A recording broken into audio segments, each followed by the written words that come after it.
Hey everyone, welcome back to the channel. Today, we're checking in on d4vd, the rising Gen Z artist behind hits like Romantic Homicide. He's been making waves, but now there's a serious investigation around him. So, where is d4vd now? Let's break it all down.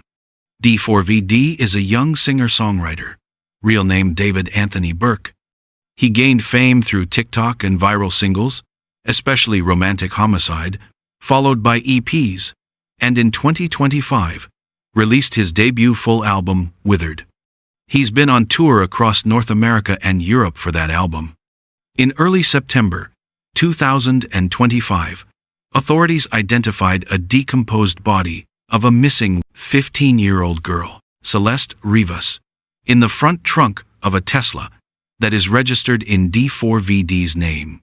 The car was impounded and later checked out by police after workers noticed a foul odor. Investigators have searched a house in Hollywood Hills where d4vd had been staying and have seized items for evidence. He has not been charged, but he is cooperating with law enforcement. The cause of death is not yet confirmed, and many details remain unclear. Where is d4vd now? Right now, d4vd is still on tour promoting his album, Withered.